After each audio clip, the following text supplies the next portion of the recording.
ভারত যেমন আধিপত্যবাদ প্রতিষ্ঠা করতে চায় এদেশে, এটা যেমন সত্য, একই সাথে আপনার এটা বাস্তবতা যে ভারত আমাদের তিন দিকের প্রতিবেশী। ডাক্তার তাসনিম জারা যে ধরনের ফ্যামিলি থেকে এসেছেন, ডাক্তার তাজনুবা জাবিন যে ধরনের ফ্যামিলি থেকে এসেছেন, নীলিমা দোলা যে ধরনের ফ্যামিলি থেকে এসেছিলেন, এই কম্বিনেশনটা কিন্তু আমরা অন্যান্য রাজনৈতিক দলে খুব একটা দেখতে পাই না। আমাদের বাংলাদেশে একেবারেই নাই বললেই চলে। আপনারা যে স্বপ্ন নিয়ে বা বাংলাদেশের মানুষ যে স্বপ্ন নিয়ে এত মানুষের আত্মত্যাগের বিনিময়ে আমরা একটা স্বৈরাচার মুক্ত বাংলাদেশ পেলাম, এই সময়টাতে আসলে আপনাদের যে প্রত্যাশা ছিল, নতুন বাংলাদেশ দেখার যে ইচ্ছা ছিল, যে বাংলাদেশকে আপনারা দেখতে চেয়েছিলেন, সেই বাংলাদেশকে দেখতে পাবেন? আন্তর্জাতিক আইন বা মানবাধিকার আইন এগুলো যে আমেরিকাকেই সাপোর্ট করার জন্য তৈরি হয় বা তাদেরকে সুবিধা দেওয়ার জন্যই তৈরি হয়, সেটি কিন্তু আমরা শুরু থেকেই বলে আসছি। ইতিহাসের সবচেয়ে জঘন্য ঘৃণ্যতম যে আধিপত্য বিস্তারের একটা চেষ্টা ইসরায়েলের, সেটা আমরা দেখেছি গেল ২ বছর ধরে, যে আমেরিকার মতো তারাও কোনো ধরনের আইন কানুনের তোয়াক্কা করে না। মাইট ইজ রাইট তারাও প্র্যাকটিস করে। এই যুদ্ধ যে বিরতি হলো, এই বিরতি কিন্তু এমন না যে এই বিরতিটা ফিলিস্তিনিদের জন্য তারা এই যুদ্ধবিরতি করেছে। এই যুদ্ধবিরতির অন্যতম কারণ হলো তাদের যে রসদ ছিল সেগুলো তারা ফুরিয়ে গেছে, তারা হাঁপিয়ে উঠেছেন। তারা এই যুদ্ধটার ব্যয়ভারটা তারা বহন করে নিয়ে যেতে পারছেন না। ইরান ভৌগোলিকভাবে একটু দূরত্বে অবস্থান করার পরেও যতগুলো রেসপন্স সেগুলো কিন্তু আমরা ইরানের পক্ষ থেকে দেখেছি। আমরা ইরানের পক্ষ থেকে অনেক ধরনের হামলার ঘটনাও আমরা দেখেছি, যেগুলো খুবই খুবই কার্যকরী ছিল। কিন্তু এই হামলাগুলো কিন্তু ফিলিস্তিনিদের কাছে এবং সারা বিশ্বের মানুষের কাছে সমাদৃত হয়েছে। তাদের ইরানের সাহসিকতা কিন্তু তখন প্রশংসিত হয়েছে।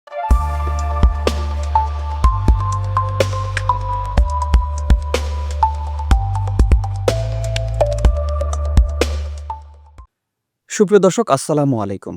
আপনাদের প্রত্যেককে স্বাগত জানাচ্ছি ইরান রেডিও বাংলার নিয়মিত আয়োজন মুখোমুখি অনুষ্ঠানে। আপনাদের সাথে আছি আমি শাহাদাত হোসেন। প্রিয় দর্শক, আজ আমরা এমন একজন তরুণ রাজনীতিবিদকে আমন্ত্রণ জানিয়েছি আমাদের স্টুডিওতে, যিনি ২৪-এর গণঅভ্যুত্থানে অসামান্য ভূমিকা রেখেছেন। আমাদের সাথে আছেন নতুন রাজনৈতিক দল জাতীয় নাগরিক পার্টি এনসিপির যুগ্ম সদস্য সচিব জনাব জহিরুল ইসলাম মুসা।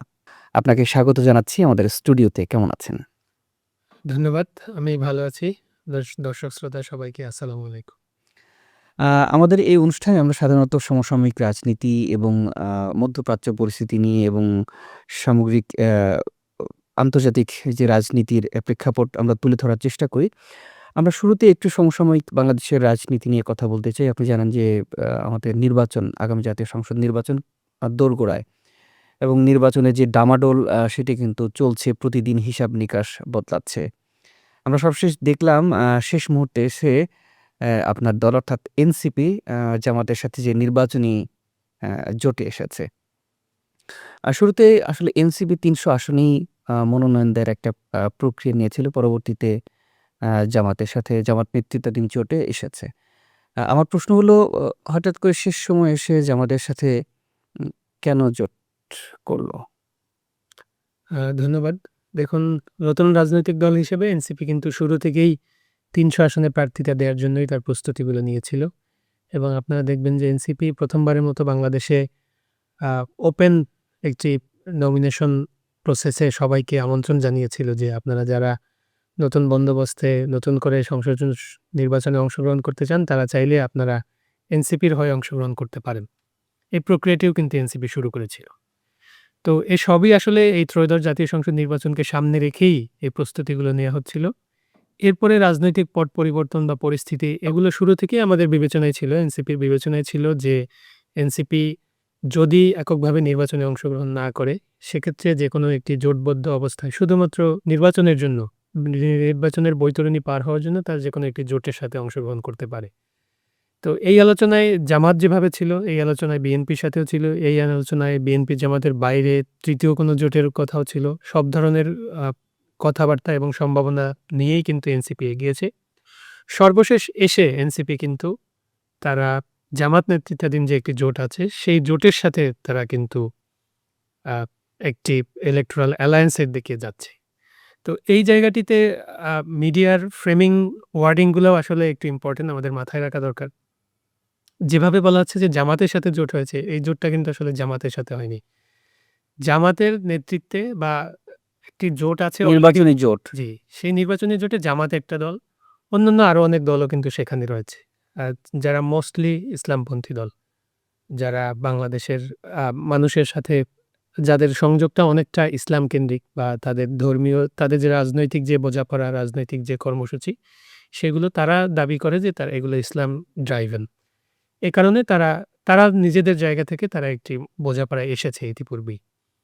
আমরা সেই জায়গায় তাদের সাথে একটি জোটবদ্ধ হয়েছি। এটিকে মিডিয়া যদি অন্যভাবেই ফ্রেমিং করে যে এনসিপির সাথে অন্যান্য যারা জোট ছিল তারা যোগ দিয়েছে, সেটাকেও কিন্তু মিডিয়া ফ্রেমিং করতে পারে। কিন্তু মিডিয়া কিন্তু এভাবে আসলে ফ্রেমিং করছে না। মিডিয়ার ফ্রেমিংটা একটু ডিফারেন্ট হচ্ছে, যে কারণে মূল যে জিনিসটা এটি অনেক সময় একটি ভুল বোঝাবুঝি বা ভুল মেসেজ আসলে মানুষের কাছে যায়।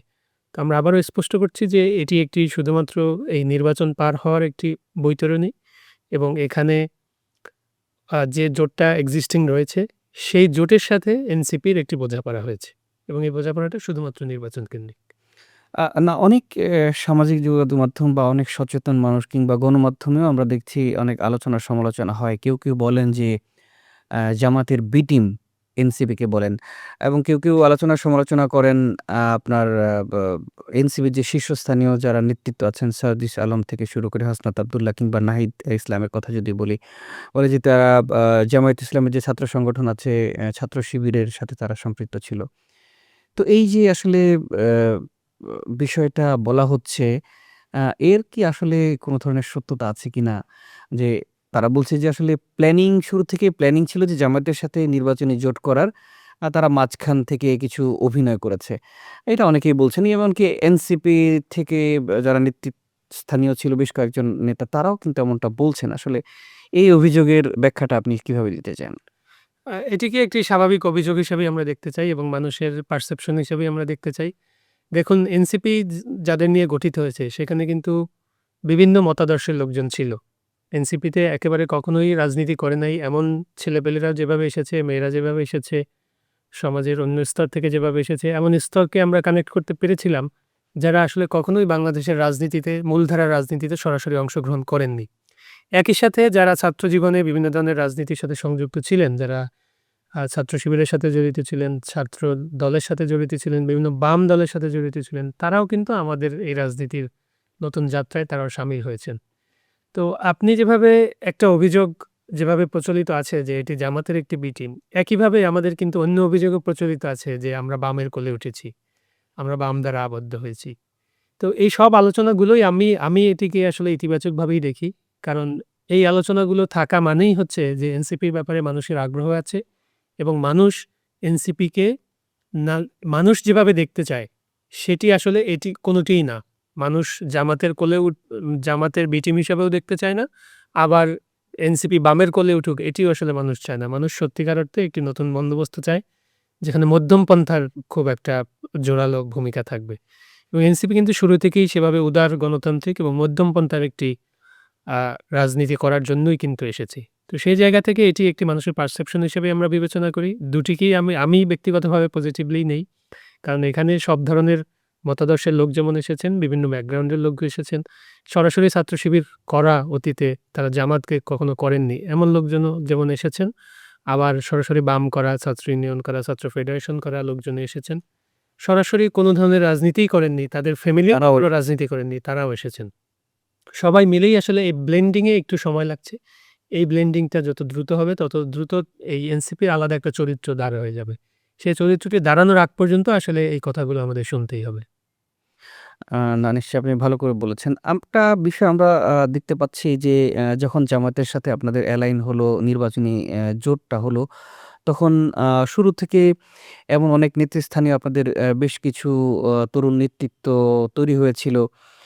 যদি ২-১ জনের কথা বলি, তাসনিম জারা এবং আরো বেশ কয়েকজন আছেন। তারা জামায়াতের সাথে অ্যালায়েন্স হওয়ার পরপরই কিন্তু তারা ব্যক্তিগত কারণ দেখে তারা দল থেকে পদত্যাগ করেছেন। তো আমার প্রশ্ন হচ্ছে একটা দল খুব আ নতুন করে তৈরি হলো এবং খুব শুরুর দিকেই নেতৃস্থানীয় বেশ কয়েকজন তারা পদত্যাগ করলো এই একটা ইস্যুতে।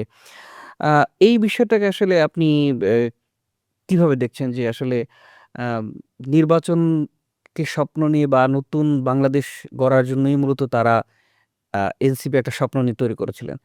তো ও শুরুতেই আসলে আপনার দলে যে ভাঙন এই ব্যাপারটা আসলে আপনি কিভাবে দেখেন? আচ্ছা, এটিকে আমি একটু ভিন্নভাবে দেখি। দেখুন, এটি আসলে ভাঙন নয়। আমরা যেটিকে যদি ভাঙন হিসাবে চিত্রায়িত করতে চাই, এটি ভাঙন নয়। ভাঙন বলতে আমরা ওইটা বুঝি যে কিছু লোক এই দল থেকে বের হয়ে গিয়ে তারা নতুন একটি দল তৈরি করলো বা নতুন একটি প্ল্যাটফর্ম তৈরি করলো। সেটিকে আমরা ভাঙন হিসেবে দেখতে পারি। তো আমি শুরুতেই বলেছি যে আমাদের দলটি একটি উদার গণতান্ত্রিক দল হবে এবং এই দলটি আ যেমন আপনি জামাত ইসলামের যদি দিকে তাকান সেখানে এন্ট্রি এবং এক্সিট দুটিই কিন্তু খুব কঠিন। অর্থাৎ সাধারণ মানুষ চাইলেই জামাত ইসলামে ঢুকতে পারবে না। আবার বের হওয়ার প্রক্রিয়া এটাও অনেকেই জানেন যে এটা খুবই কঠিন একটি ব্যাপার হয়ে থাকে। বাম দলগুলোও এরকম দেখবেন। বিশেষ করে ক্যাডার ভিত্তিক যে দলগুলো আছে। কিন্তু আপনি যদি বিএনপির দিকে দেখেন, বিএনপি কিন্তু ওপেন। উদার একটি গণতান্ত্রিক দল হিসেবে তারা পারফর্ম করছেন এবং বাংলাদেশের মানুষ যেরকম, আমরা আসলে এরকম একটা উদার গণতান্ত্রিক রাজনৈতিক দলই হতে চাই। এখানে এক্সিট এবং এন্ট্রি দুটিই ওপেন থাকবে এবং কারো যদি এই দলে তার ভালো না লাগে, তার যদি কোনো কিছুতে দ্বিমত হয়, তার যদি তার মতামতটা এখানে প্রতিফলিত না হয়, সে তো তার এই স্বাধীনতা তার সবসময়ই থাকবে। আবার একইভাবে যেকোনো ব্যক্তি যেকোনো সময়ই এই দলে তারা অংশগ্রহণ করতে পারবেন। তো এটিকে প্রথমত আমি ভাঙন হিসাবে দেখছি না। তবে এটি অবশ্যই যেহেতু এখানে আমাদের বেশ কয়েকজন নারী নেত্রী ছিলেন, যারা সমাজের বিভিন্ন এমন জায়গা থেকে এসেছিলেন, যেই জায়গার রাজনৈতিক প্রতিনিধিত্ব এর আগে বড় কোনো রাজনৈতিক দলে, মূলধারার রাজনৈতিক দলে আমরা দেখিনি। ডাক্তার তাসনিম জারা যে ধরনের ফ্যামিলি থেকে এসেছেন, ডাক্তার তাজনুবা জাবিন যে ধরনের ফ্যামিলি থেকে এসেছেন, নীলিমা দোলা যে ধরনের ফ্যামিলি থেকে এসেছিলেন, এই কম্বিনেশনটা কিন্তু আমরা অন্যান্য রাজনৈতিক দলে খুব একটা দেখতে পাই না। আমাদের বাংলাদেশে একেবারেই নাই বললেই চলে। কিন্তু বিশেষ সেটা তো করে আপনারা ধরে রাখতে নারীদের অংশ। পারেননি। তো এটি অবশ্যই একটি ধাক্কা হিসেবেই আসবে। কারণ তারা দলে নানাভাবে অবদান রাখছিলেন। মানুষের আগ্রহ তৈরি হচ্ছিলেন। তাদেরকে নিয়ে মানুষের আগ্রহের কেন্দ্রবিন্দু তৈরি হয়েছিল। সেই জায়গা থেকে একটা ছেদ অবশ্যই ঘটবে। এটি তো অস্বীকার করার উপায় নেই। তবে তারা যে জামাতের সাথে জোট হওয়ার কারণে এই সিদ্ধান্তগুলো নিয়েছেন, এটিকে আসলে এত সহজভাবে বিষয়টিকে দেখার সুযোগ নেই।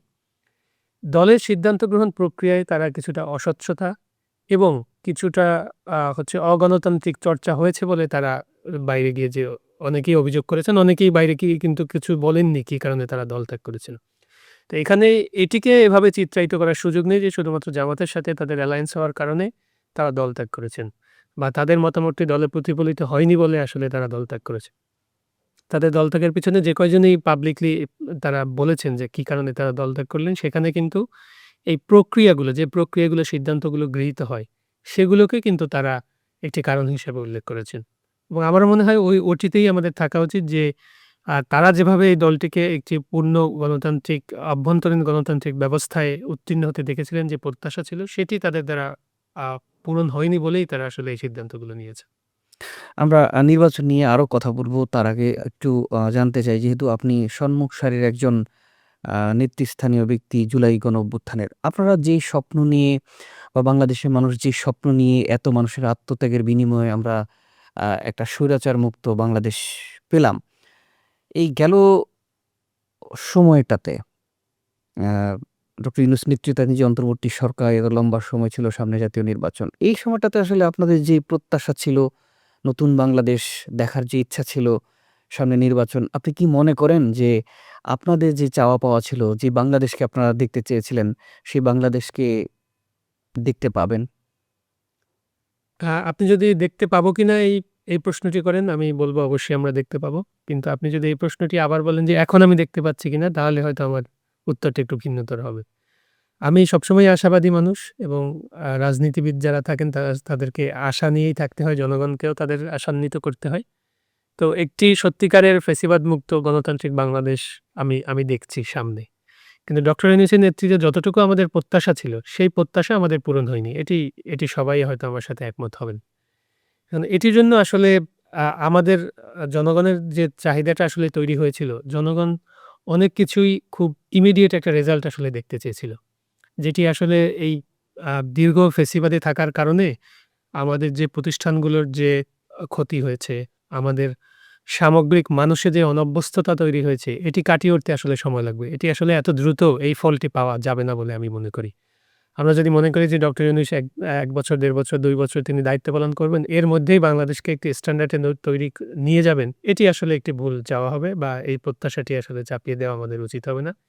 একইভাবে আমরা মনে করি যে নাগরিক পার্টির প্রতি মানুষের যে একটা প্রত্যাশা ছিল। প্রত্যাশা তৈরি হয়েছে, সেই প্রত্যাশাটিও কিছুটা আমাদের কাছে মনে হয়েছে যে সেগুলো আমাদের যে সক্ষমতা, সেটির চাইতে বেশি প্রত্যাশা মানুষ আসলে করেছে। যে প্রত্যাশার পূরণ করা এই নেতৃত্বের পক্ষে এই নেতৃত্বের অনভিজ্ঞতা বলেন বা এস্টাবলিশমেন্টের সাথে এদের বিরোধিতা বলেন, তারা রাজনীতির যে কৌশলগুলো সেগুলো রপ্ত করার আ ঘাটতি বলেন, এই সবকিছু মিলিয়ে আসলে ওই প্রত্যাশিত মাত্রায় যাওয়াটা এই অল্প সময়ে আসলে সম্ভব না।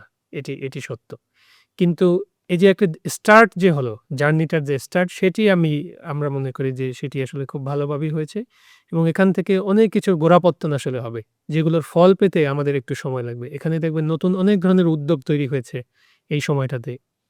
আমাদের সরকারকে গালি দেওয়ার একটা অভ্যস্ততা তৈরি হয়েছে। আমরা মন খুলে কিন্তু গালি দিতে পারছি, যেটা কিন্তু সেটা কতদিন থাকবে সেটা তো আসলে, এবং এই চর্চা আসলে আগামী জাতীয় সংসদ নির্বাচনের পরে নির্বাচিত সরকার আসার পরে টিকবে কিনা সেটাও তো আসলে এটি একটি আশঙ্কা।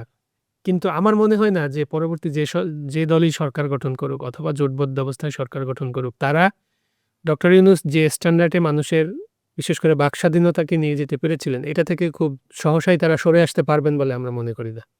এটা মনে করি না। মানুষের মাঝে আসলে জুলাই গণঅভ্যুত্থান কি দিয়েছে আমাদেরকে? আমি যেটা ব্যক্তিগতভাবে মনে করি যে এইখানে মানুষকে জুলাই গণঅভ্যুত্থান তার এজেন্সিটা ফিরিয়ে দিয়েছে। অর্থাৎ আপনি মানুষ হিসাবে আপনার যে কথাগুলো আপনি কখনো বলতে পারতেন না, আপনি আপনার দলে হোক বা দলের মাধ্যমে হোক, প্রতিষ্ঠানের মাধ্যমে কোথাও আপনি যেগুলো বলতে পারতেন না, সেই অধিকারটা আপনাকে ফেরত দিয়েছে। মানুষের হাতে তার ক্ষমতাটা যে মানুষের, এই বোধটা তাদের মধ্যে জাগিয়ে দিয়েছে। এই প্রশ্ন মানুষ সবাইকেই করবে এখন। যে দলই ক্ষমতায় আসুক, যদি এনসিপি আসুক, বিএনপি আসুক, জামাত আসুক, অন্য যে কেউ আসুক, অথবা যদি সামরিক সরকারও এখানে আসার চেষ্টা করে, সবাইকেই এই চ্যালেঞ্জের মুখোমুখি হয়েই যেতে হবে। কোনো সরকারই আগের মতো ফ্যাসিবাদী হয়ে ওঠার চেষ্টা তারা করতে পারবে না। এটি আমরা বিশ্বাস করি। আম একদম ঠিক বলেছেন। আ আমরা ৫ আগস্ট পরবর্তী সময়ে একটা ব্যাপার একদম লক্ষ্য করেছি যে ফ্যাসিবাদ বিরোধী মনোভাব মানুষের মধ্যে আসলে আগের চাইতে কয়েক গুণ বেশি আ এটি সচেতনভাবে মানুষ ফ্যাসিবাদ বিরোধী যেই মনোভাব সেটি পোষণ করেন, লালন করেন। আপনি কি মনে করেন যে আগামী সরকার, যে নির্বাচিত সরকার গঠন হবে, গেল ১.৫ দশকের বেশি সময় ধরে আমরা যেরকম আমরা আওয়ামী লীগের মধ্যে আধিপত্যের যে একটা ব্যাপার, যদি সরাসরি বলি যে ভারতীয় আধিপত্যবাদের যেই গোড়াপত্তনটা ছিল, আগামী সরকার গঠনের পরে কি এই বিষয়টা কিছুটা কমে আসবে বলে আপনি মনে করেন? নাকি সে আগের মতোই? দেখুন, কোনো দল যখন রাষ্ট্র পরিচালনার দায়িত্বপ্রাপ্ত হবে, তাকে রাষ্ট্রের স্বার্থে নানান ধরনের সিদ্ধান্ত নিতে হবে। তাকে কূটনীতির আশ্রয় নিতে হবে, তাকে বৈদেশিক সম্পর্কের আশ্রয় নিতে হবে, তাকে অভ্যন্তরীণ গণতন্ত্রের দিকে খেয়াল রাখতে হবে। তার সিদ্ধান্তগুলো অনেকগুলোই আসলে মানুষের পছন্দসই সবসময় হবে না। কিন্তু ওই সিদ্ধান্তটা হয়তো রাষ্ট্রের জন্য গুরুত্বপূর্ণ। ভারত যেমন আধিপত্যবাদ প্রতিষ্ঠা করতে চায় এদেশে, এটা যেমন সত্য। একই সাথে আপনার এটা বাস্তবতা যে ভারত আমাদের ৩ দিকের প্রতিবেশী। অর্থাৎ নানান ভৌগোলিক অবস্থানগত কারণে আমাদের ভারতকে সাথে নিয়ে চলতে হবে। কিন্তু তার মানে এই না যে ভারতীয় আধিপত্যবাদকে প্রতিষ্ঠা করব। তো এখন ধরেন যে রাজনৈতিক দলগুলো, বিশেষ করে সবগুলো রাজনৈতিক দলই কিন্তু এখন ভারতীয় আধিপত্যবাদের বিরুদ্ধেই। তারা যে ল্যাঙ্গুয়েজে কথা বলতে পারছেন, এখান থেকেই তো যেকোনো একটা দল বা তাদের নেতৃত্বে সরকার গঠন। জোট আসলে সরকার গঠন করবে। তারা সরকারে গিয়ে এই ল্যাঙ্গুয়েজে কথা বলতে পারবেন না। এটি একেবারেই বাস্তব বিষয়। কারণ তাকে কূটনৈতিক বিষয়গুলোর অনেক শিষ্টাচার আছে। অনেক কথা তারা সেখানে বলতে পারবেন না। অনেক আনপপুলার ডিসিশন তাকে নিতে হবে। তো তার মানে এই না যে তাদের ভেতরে যে আধিপত্যবাদ বিরোধী যে মনোভাব। মনোভাবটি রয়েছে বা জনগণকে আধিপত্যবাদ থেকে রক্ষা করার জন্য যে দায়িত্ব তারা নিয়েছেন সেটির সাথে তারা কম্প্রোমাইজ করছে। ব্যাপারটাই আসলে এরকম হবে না। তো সেই জায়গা থেকে তাদের ল্যাঙ্গুয়েজগত বা তাদের আ নীতিগত কিছু সিদ্ধান্ত আমরা হয়তো ভিন্নতর দেখতে পাবো। কিন্তু তার মানে আমি মনে করি না যে ইমিডিয়েট যে সরকার গঠিত হবে সেই সরকার কোনোভাবেই আধিপত্যবাদ ফিরিয়ে আনার জন্য কোনো স্টেপ নিতে পারবে। তাহলে অন্যান্য যে আমি যেটা বলেছি এর আগে যে জনগণের মাঝেই আসলে একটা এজেন্সি তৈরি হয়েছে তাদেরকে চ্যালেঞ্জ করা। সেটি যেমন থাকবে, সক্রিয় অন্যান্য যে রাজনৈতিক দলগুলো আছে সেগুলো থাকবে। তরুণ যে উদ্যোগগুলো তৈরি হয়েছে সেগুলো থাকবে। নতুন করে প্রতিষ্ঠানগুলো যেভাবে গঠিত হচ্ছে, তারা তাকে ধরে ফেলবে। এইটা কোনো সরকার চাইলেই আসলে ওটা ফিরিয়ে আনতে পারবে না, আওয়ামী লীগ যেটা করেছে। আমরা সবশেষ একটা খবরাখবর দেখলাম গণমাধ্যমে, সেটি হলো যে আগামী মাসে অ্যা ভারতের মাটিতে টি-20 বিশ্বকাপ হওয়ার কথা, এবং আপনি দেখেছেন যে সেখানে একটা ক্রিকেট টুর্নামেন্ট হয় আইপিএল। সেখানে আমাদের বাংলাদেশ দলের যে খেলোয়াড় কাটার মাস্টার বলি মুস্তাফিজুর রহমানকে তারা বাদ দিয়েছে। এর প্রতিবাদে বাংলাদেশ আজকে ঘোষণা দিয়েছে যে ভারতে অনুষ্ঠিতব্য বিশ্বকাপে বাংলাদেশ দল পাঠাবে না নিরাপত্তার কারণ দেখিয়ে। আ এবং আইপিএলের যে সম্প্রচার বাংলাদেশে হয় সেটা বন্ধের জন্য উদ্যোগ নেয়া হচ্ছে। বিষয়টাকে আপনাকে কিভাবে বিশ্লেষণ করবেন? আ এই বিষয়টি দেখুন, এইখানে কিন্তু মুস্তাফিজুর রহমানের সাথে একটি ব্যক্তিগত চুক্তি ছিল কলকাতা নাইট রাইডার্সের। এটি কিন্তু কোনো রাষ্ট্রীয় পর্যায়ের কোনো চুক্তি ছিল না বা ক্রিকেট বোর্ডের মধ্যেও কোনো ধরনের চুক্তি ছিল না। ক্রিকেট বোর্ডের এই জায়গাতে শুধুমাত্র একটা নো অবজেকশন সার্টিফিকেটের দরকার হয়। তো ইন্ডিয়াতে যেটা ঘটেছে সেখানে উগ্রতার কারণে দেখবেন উগ্র হিন্দুত্ববাদীদের কারণে হিন্দুত্ববাদীদের একটা প্রেশারের কারণে মানে বিসিআইসি তাদের এই হিন্দুত্ববাদী যে মনোভাব, সেই মনোভাবটার সাথে বিসিআইসির মনোভাবটা একই হয়ে গিয়েছে। একাত্মতা হয়েছে। একাত্মতা হয়েছে। যেটা খুবই আনফরচুনেট এবং এটা হতে পারে না। এটা মেনে নেওয়া যায় না। একটা প্রতিষ্ঠান হিসাবে একটা প্রতিষ্ঠান উগ্রপন্থার চাপে নতি স্বীকার করবে বা তাদের সিদ্ধান্তগুলো নিবে। এটি আসলে গণতান্ত্রিক দেশে কখনোই কাম্য নয়। বিশেষ করে প্রতিবেশী দেশগুলোর ভিতরে। তো তারা যেহেতু তাদের প্রাতিষ্ঠানিক যে দায়বদ্ধতা সেটি করতে ব্যর্থ হয়েছেন, সেই জায়গা থেকে বাংলাদেশের পুরো কাজটাই দেখবেন একটা রিঅ্যাকশনারি কাজ। বাংলাদেশ কিন্তু ওটারই একটা রিঅ্যাকশন জানিয়েছে। রিঅ্যাকশন হিসাবে বাংলাদেশ বলেছে যে আনুষ্ঠানিকভাবে এটি ক্রিকেটের যে নিয়ন্ত্রক সংস্থা আছে তাদেরকে জানাতে, এবং তারা সেখানে জানিয়েছে এবং তারা এটাও জানিয়েছে যে যেহেতু এই উগ্রপন্থার কারণে ইন্ডিয়ান ক্রিকেট বোর্ড তারা নিজেরা সেখানে নতি স্বীকার করেছে, সেহেতু নিরাপত্তা দেওয়ার হতে জন্য পারে। তারা কতটা প্রস্তুত রয়েছে সেটি একটি প্রশ্ন। এবং এই ম্যাচগুলো শ্রীলঙ্কাতে খেলার হ্যাঁ, কথা। তারা একটা অল্টারনেট ভেন্যু হিসেবে শ্রীলঙ্কাকে প্রমোট করেছে। কিন্তু এইটাকে আবার একইভাবে ২ টা দেশের আ আ কূটনৈতিক সম্পর্ক অথবা ২ টা দেশের মানুষের মাঝে যে সম্পর্ক আছে, তারা তো প্রতিবেশী আমাদের। সেখানে আমাদের অনেক আত্মীয়তা আছে। একটা সময় আমরা একই দেশ ছিলাম ৪৭ এর আগ পর্যন্ত। আমাদের কমন কালচার আছে। মানুষের সাথে একটা সম্পর্ক আছে। সেই জায়গাগুলোতে যাতে প্রভাব না থাকে সেটিকেও আসলে খেয়াল রাখা দরকার। তবে যে রেসপন্সটা বাংলাদেশের পক্ষ থেকে এসেছে এটা খুবই পপুলার রেসপন্স হবে ডেফিনিটলি। কারণ বাংলাদেশের মানুষ এটা বাংলাদেশ খুবই ইতিবাচকভাবে খুবই দেখবে। ইতিবাচকভাবে এটি দেখবে। কিন্তু এটাও মনে রাখা উচিত যে এই বিষয়গুলো আসলে যতটা বেশি সম্ভব কূটনৈতিকভাবেই হ্যান্ডেল করা উচিত এবং এটিই আসলে কাম্য। আমরা আবারও নির্বাচন প্রসঙ্গে ফিরতে চাই। আপনি জানেন যে মনোনয়নপত্র যাচাই-বাছাই চলছে এবং বিভিন্ন আসনগুলোতে আ কোথাও বৈধতা দেয়া হচ্ছে, কোথাও আবার বাতিল করে দেয়া হচ্ছে। আমরা জানি যে আসলে ইলেকশন ইঞ্জিনিয়ারিং বলতে একটা কথা আছে, একটা টার্মিনোলজি আছে। আমরা গেল ৩ টা নির্বাচনে আমরা দেখেছি নানানভাবে আসলে ইলেকশন ইঞ্জিনিয়ারিং হয়েছে। আ কেউ বলছেন যে আগামী জাতীয় নির্বাচনে হয়তো কোনো ধরনের ইঞ্জিনিয়ারিং হতে পারে। তার কারণ হিসেবে আমরা সামাজিক যোগাযোগ মাধ্যমগুলোতে যারা সচেতন মানুষ আছেন বা রাজনীতি সচেতন তারা বলছেন যে তারা দেখছেন যে বেশ কিছু জায়গাতে আ প্রার্থীদের আ একটা গ্রাউন্ডে ফেলে বৈধতা দেয়া হচ্ছে না। আবার অন্য দলের বৈধতা দেয়া হচ্ছে। অ্যা আমরা প্রশাসনের মধ্যে দ্বিচারিতা দেখতে পাচ্ছি কোথাও। আ গণমাধ্যমের মানুষ হিসেবে যদি বলি। এই বিষয়টাকে আপনি কি লেভেল প্লেইং ফিল্ড হিসেবে দেখছেন?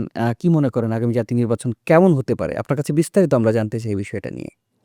আপনি যদি প্রশ্নটি আরো সুস্পষ্টভাবে করতেন আমার জন্য সুবিধা হতো। আপনি যদি বলতেন যে প্রশাসনের যে বর্তমান আচরণ সেটিকে মনে হচ্ছে যে তারা বাংলাদেশ জাতীয়তাবাদী দল বিএনপির দিকে কিছুটা যাদের ঝুঁকে গেছে। সম্ভাবনা আছে যে আগামী নির্বাচনে জয়ী হয়ে আসার, তাদের দিকে তারা ঝুঁকে গেছে এবং তাদের প্রার্থীদেরকেই ফেভার দেয়া হচ্ছে বলে আপনাদের এনসিপির অনেক নেতাও এটাও বলেছেন। তো হাসনাত আব্দুল্লাহ এটিকে বলেছেন। আসলে আমি এত সরলীকরণ হিসেবে দেখি না।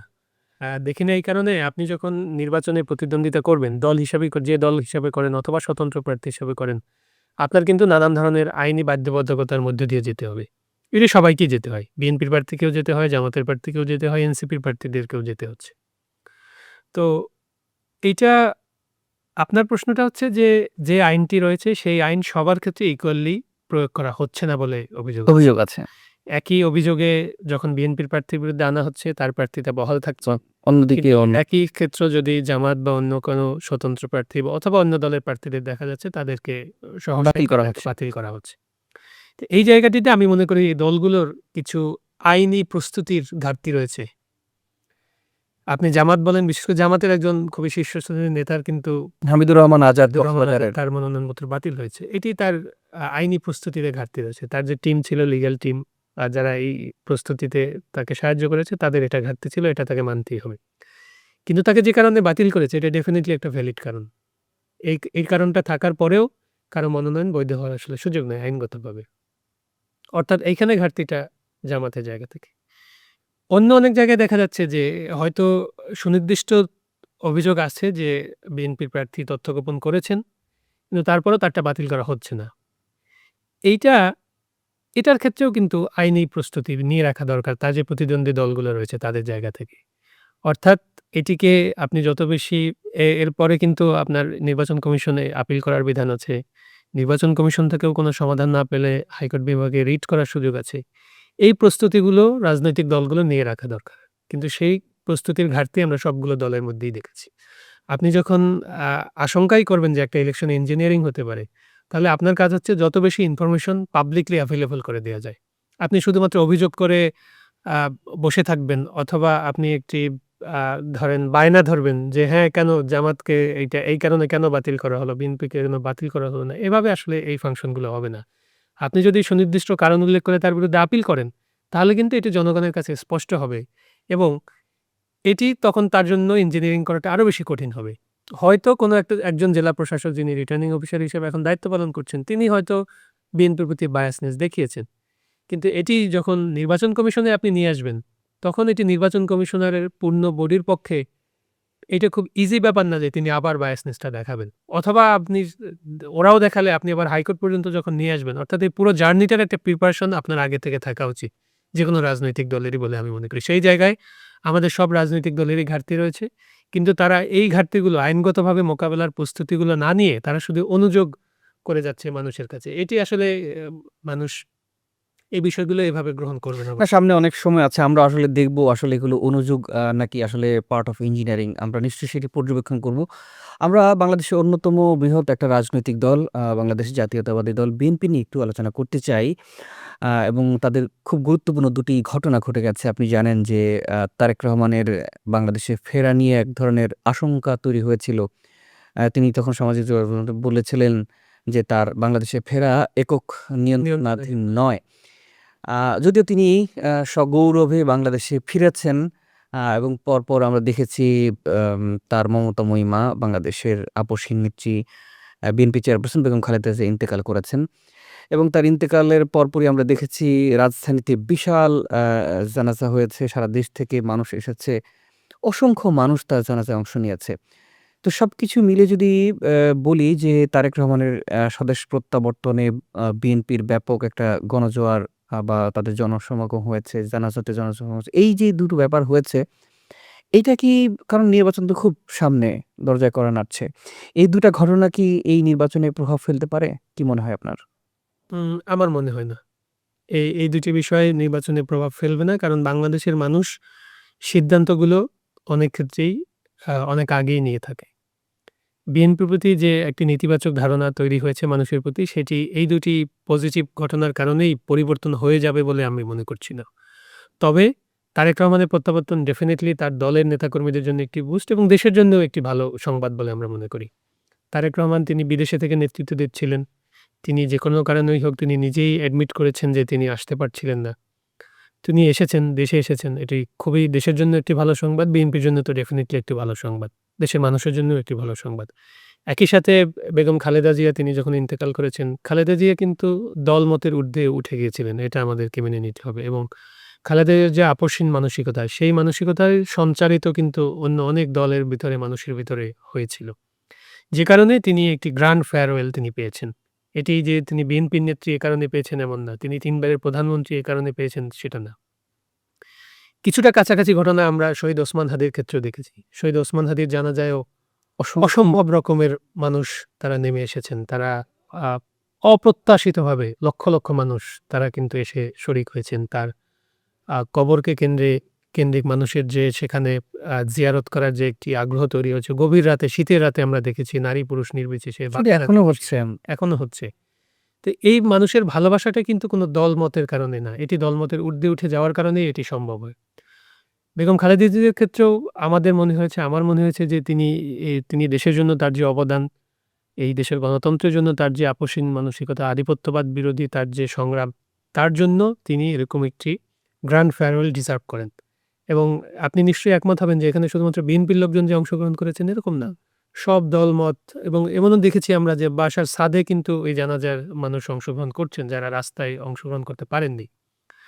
তো এটি যেমন একটি খুবই ভালো ব্যাপার, একইভাবে তারেক রহমান ফিরে এসেছেন এটিও ভালো ব্যাপার। কিন্তু তারেক রহমান তার কয়েক সপ্তাহ আগে যখন নিজের মুখেই বলেছিলেন যে তার তার দেশে ফেরার ফিরে আসা একক নিয়ন্ত্রণাধীন নয়, সেটি তাহলে কিভাবে এই দেশে ফেরাটা তিনি ম্যানেজ করলেন? সেই প্রশ্ন কিন্তু মানুষের মন থেকে চলে যায়নি। মানুষ কিন্তু এই প্রশ্নগুলো করবেই।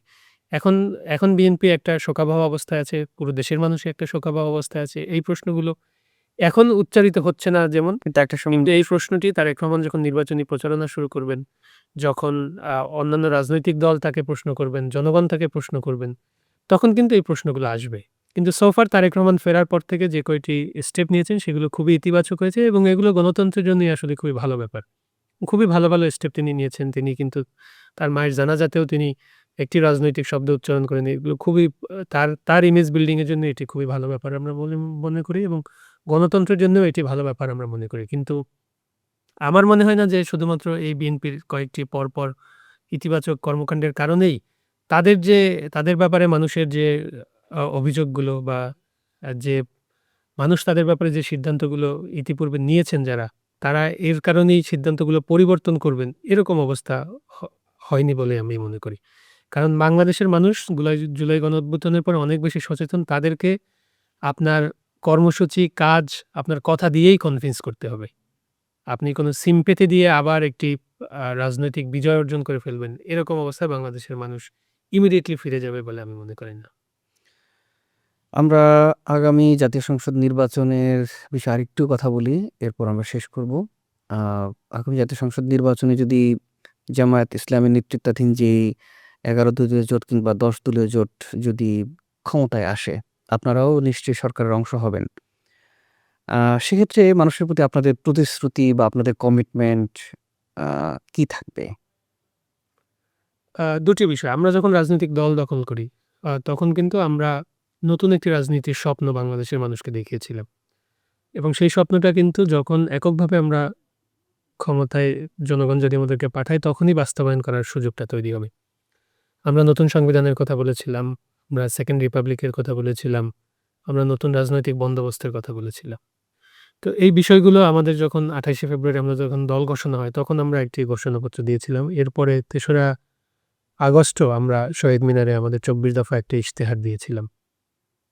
সেখানে আমাদের দলের কিছুটা চরিত্র এবং জনগণের জন্য আমরা কি করতে চাই তার একটি আগাম ইঙ্গিত কিন্তু সেখানে রয়েছে। এছাড়াও নির্বাচন উপলক্ষে আমরা আনুষ্ঠানিকভাবে আমাদের ইশতেহারগুলো প্রকাশ করব। কিন্তু এই কথাটি এটি সত্য যে যদি জোটগতভাবে আমরা ক্ষমতায় যাই, সেখানে এই জোটে আমাদের স্টেকটা পরিপূর্ণ থাকবে না। ফুল কন্ট্রোলটা আসলে আমাদের থাকবে না। তো না থাকলেও জোটের যে অন্যান্য দলগুলো রয়েছে তারাও তো জনগণের কাছে নিজেদের কর্মসূচি, কর্মপদ্ধতি, ইশতেহার দেখিয়েই তাদেরকে ভোট পেতে হবে। তো আমার মনে হয় না যে এই জায়গাতে অন্যান্য দলের সাথে খুব বেশি পার্থক্য আমাদের থাকবে। প্রক্রিয়াগত হয়তো কিছু পার্থক্য থাকবে। কিন্তু এই বিশেষ করে আগামী সরকার যারা গঠন করবে, এটা যদি এনসিপি, জামাতের জোট যদি এই সরকার গঠন করতে পারে, তাদের রাজনৈতিক নীতি নির্ধারণে খুব বেশি পার্থক্য বা জটিলতা হবে বলে আমি মনে করি না। কারণ তারা সবাই নতুন করে একটি নতুন বাংলাদেশ চান। নতুন রাজনৈতিক বন্দোবস্ত করতেই চান। সেই জায়গায় হয়তো আমরা যে কর্মসূচিটা, যে ইশতেহারটা মানুষের কাছে দিব, সেটি পরিপূর্ণ আমরা বাস্তবায়ন করতে পারব না। কিন্তু আ আপনাদের এই চেষ্টা এই জোটের সামগ্রিক যে ইশতেহার থাকবে তার সাথে খুব বেশি পার্থক্য থাকবে বলে আমরা মনে করি না। দ্বিতীয় হচ্ছে যে যেহেতু গণঅভ্যুত্থানে এই দলের যারা নেতা রয়েছেন তারা গণঅভ্যুত্থানেও নেতৃত্ব দিয়ে এসেছেন। তাদের বাংলাদেশের মানুষের সাথে একটা সংযোগ ইতিমধ্যেই তৈরি হয়েছে। এটি তারা সরকারের থেকেও এই যে জামাতের সাথে যদি এই সরকারটা গঠিত হয় সেখানেও তারা ইনফ্লুয়েন্স করতে পারবেন। এবং তারা যদি বিতর্কের মাধ্যমে তাদের পলিসিগুলোই ওখানে পাস করে আনতে পারেন বা গ্রহণ করতে পারেন, এই ভূমিকাটা তারা রাখতে পারবেন বলেই আমি মনে করি। আপনাকে ধন্যবাদ। আমরা একটু আন্তর্জাতিক বিষয় নিয়ে একটু কথা বলতে চাই। আপনি জানেন যে গতকাল আ একটা নিকৃষ্ট ঘটনা ঘটেছে। সেটি হচ্ছে আধিপত্যবাদের একটা নিকৃষ্ট ঘটনা। সেটি হচ্ছে যুক্তরাষ্ট্র ভেনেজুয়েলায় ভেনেজুয়েলার প্রেসিডেন্টকে তুলে নিয়ে গেছে। স্বাধীন সার্বভৌম একটা দেশ। তারপরেও তারা এই ঘটনাটা ঘটিয়েছে। ভেনেজুয়েলায় যে নিকোলাস মাদুরোকে তুলে নিয়ে যাওয়া, তার স্ত্রীকে তুলে নিয়ে যাওয়া একটা অভিযোগ দিয়ে এবং তারা বলেছে যে তাদের সমর্থিত সরকার না আসা পর্যন্ত যুক্তরাষ্ট্র এই স্বাধীন সার্বভৌম দেশটাকে টেক কেয়ার করবে। বিষয়টা সত্যি আশ্চর্যজনক। তারা আসলে আন্তর্জাতিক আইন বলতে যে একটা কিছু আছে, আমরা যুক্তরাষ্ট্র কিংবা ইসরায়েল এদের কাউকে আসলে কখনো এটা প্রতিপালন বা মেনে চলা যে ব্যাপারটা, এটা কখনো আমরা দেখি না। বিষয়টাকে আপনি বিশ্লেষণ করবেন কিভাবে? এবং এটি আপনি যেভাবে বলছিলেন যে এটি খুবই নিকৃষ্ট একটি ঘটনা। একই সাথে এটি আসলে আ মার্কিন আধিপত্যবাদের যে দ্বিচারিতা, সেটিকে আবার একটু স্পষ্ট করে দিল সব বিশ্ববাসীর কাছে। আপনি দেখবেন যে এই ঘটনায় সবচেয়ে বেশি বিপদে পড়বে আমেরিকান প্রফেসররা। আপনি যদি হিসাব করেন যে ইন্টারন্যাশনাল ল বা হিউম্যান রাইটস ল এ সবচেয়ে বেশি ডক্টরেট ডিগ্রি বা সবচেয়ে বেশি পেপার কোথায় প্রেজেন্ট হয়? সবচেয়ে বেশি পেপার কোথা থেকে পাবলিশ হয়? দেখবেন যে সেটা আমেরিকা। তারাই সারা পৃথিবীতে মানবাধিকার, আন্তর্জাতিক আইন এগুলো নিয়েই কিন্তু তারা কথা বলে। তো সেই প্রফেসররা তারা যখন ক্লাসে এই বিষয়গুলো এতদিন শেখাচ্ছিলেন, সারা পৃথিবীর মানুষকে শেখাচ্ছিলেন, তারা এখন আসলে কি জবাব দিবেন? মূল ডিলেমাটা আসলে তাদের তৈরি হবে। কিন্তু আমরা যারা দীর্ঘদিন থেকে এই মার্কিন সাম্রাজ্যবাদকে সমালোচনা করে আসছি, তাদের আধিপত্যবাদের বিরোধিতা করে আসছি, এরকম আন্তর্জাতিক আইন বা মানবাধিকার আইন এগুলো যে আমেরিকাকেই সাপোর্ট করার জন্য তৈরি হয় বা তাদেরকে সুবিধা দেওয়ার জন্যই তৈরি হয়, সেটি কিন্তু আমরা শুরু থেকেই বলে আসছি। কিন্তু সেটি জনগণ মাঝে, মাঝে আমাদের কথায় কনফিউজ হয়ে যায় যে, না আমেরিকা তো ভালো কথাই বলে। তাদের এই দেখো পেপার আছে, এই যে মানবাধিকারের এতগুলো ধারা আছে, এতগুলো অনুচ্ছেদ আছে, সেখানে ভালো কথা আছে, এতগুলো কেস ল ডেভেলপ করেছে, সেখানে এই জিনিস আছে।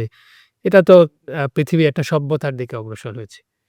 কিন্তু এই সভ্যতাটা যে একটি মেকি সভ্যতা এবং এই যে আ যে জিনিসটা আমাদেরকে দেখানো হয়, বিষয়টা আসলে এভাবে না। বিষয়টা আসলে অনেকটা জঙ্গলিপনার মতোই। অর্থাৎ আমার জোর আছে, আমি ইচ্ছা হলো আমি গেলাম, আমি সেখানে বোম্বিং করলাম এবং আ কি দুর্দান্তভাবে দেখেন একদম নিকৃষ্ট মানে নিকৃষ্ট ছোঁ মেরে নিয়ে ছোঁ মেরে চিলের মতো আমি তাকে ছিনিয়ে নিয়ে আসলাম। এসে আমি এবং প্রাউডলি আমি আবার ঘোষণা দিলাম যে, "আমি তাকে ধরে এনেছি। আমি আমি আমার ইচ্ছা হইছে আমি তাকে ধরে এনেছি।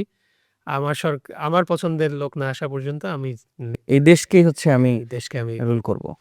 তো এই বিষয়গুলো আসলে মার্কিন যে নীতি, আ আন্তর্জাতিক আইন বা আধিপত্যবাদের যে আসলে এই জি, বিষয়টা আসলে ফুটে উঠল। এটাই ফুটে উঠলো এবং এটি একটি এক্সাম্পল হিসেবে টিকে থাকবে। এবং এই ঘটনায় আমেরিকান ওই প্রফেসররাই, আমেরিকান ওই একাডেমিশিয়ানরাই বা যারা হিউম্যান রাইটস প্র্যাকটিস করেন তারাই সবচেয়ে বিপদে পড়বেন এবং তাদেরকেই সবচেয়ে বেশি জবাবদিহিতার আওতায় আসলে আসতে হবে। আমরা গাজা উপত্যকার যে সংকট সেটি নিয়ে একটু কথা বলতে চাই। আপনি জানেন যে ইতিহাসের সবচেয়ে নির্মম এবং ইতিহাসের সবচেয়ে জঘন্য ঘৃণ্যতম যে আম আধিপত্য বিস্তারের একটা চেষ্টা ইসরায়েলের, সেটা আমরা দেখেছি গেল ২ বছর ধরে। আম গাজা উপত্যকায় যদিও আনুষ্ঠানিকভাবে এখন যুদ্ধবিরতি চলছে আপনি জানেন। তারপরেও ওই যে যেটা বলছিলাম যে আমেরিকার মতো তারাও কোনো ধরনের আইন কানুনের তোয়াক্কা করে না। মাইট ইস রাইট তারাও প্র্যাকটিস করে।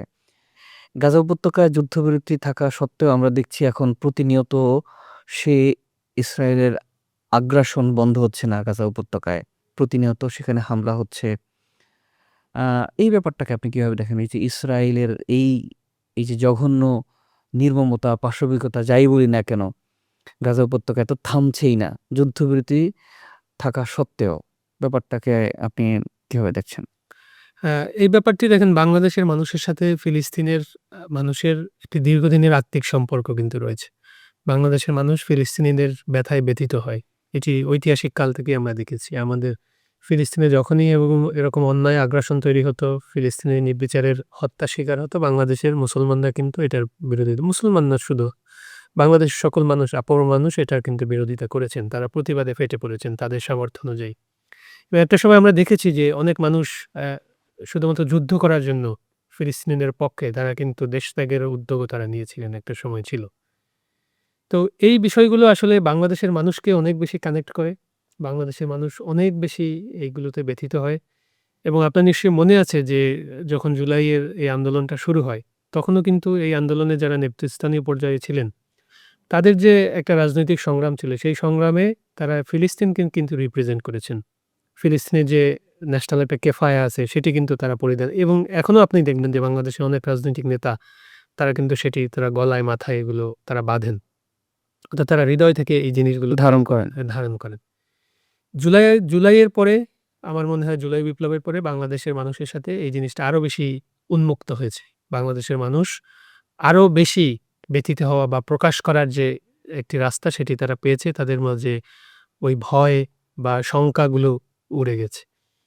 তারা এই একইভাবে মার্কিন যে সাম্রাজ্যবাদ যেভাবে প্রতিষ্ঠিত হয়, একইভাবেই তো আসলে ইসরায়েল, মার্কিন তারা তো একটা সবসময় নিজেরা একটা বেগ ধরে থাকে, এবং তারা অন্য কাউকেই কিছুই মনে করে না। এরকমই তাদের আচরণ। সেই আচরণেই বহিঃপ্রকাশ আমরা দেখছি যে, এবং এই যুদ্ধ যে বিরতি হলো, এই বিরতি কিন্তু এমন না যে এই বিরতিটা ফিলিস্তিনিদের জন্য তারা এই যুদ্ধবিরতি করেছে। এই যুদ্ধবিরতির অন্যতম কারণ হলো তাদের যে রসদ ছিল, সেগুলো তারা ফুরিয়ে গেছে। তারা হাঁপিয়ে উঠেছেন।